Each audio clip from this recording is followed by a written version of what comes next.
Les homophones soit. Commençons par soit SOI. Comme dans la phrase, il emportera avec soi son secret.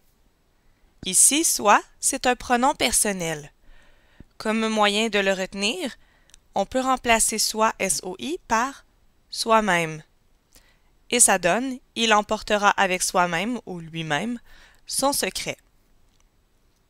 Soit SOIT. Comme dans la phrase, tout cela n'empêchera pas qu'elle y soit. Ou comme dans la phrase, soit il mentait, soit il s'est fait avoir. Ici, c'est le verbe être au subjonctif présent dans la première phrase et c'est à la troisième personne du singulier. Comme truc, il peut être remplacé par était.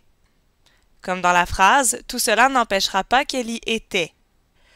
Dans la deuxième phrase, soit, ici, est une conjonction.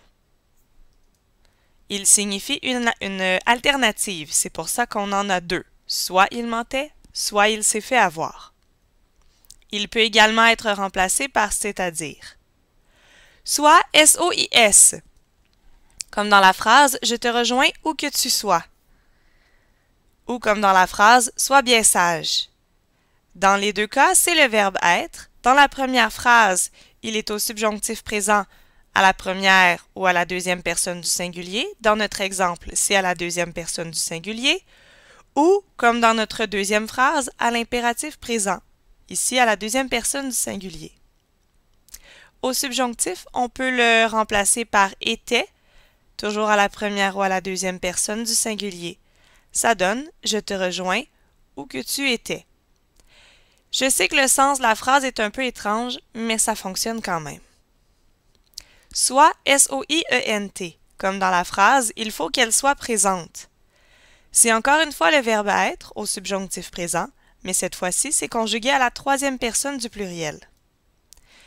Il va donc s'accorder avec le sujet. Le sujet, c'est la troisième personne du pluriel. Ici, c'est pour cette raison-là qu'on met ENT à la fin.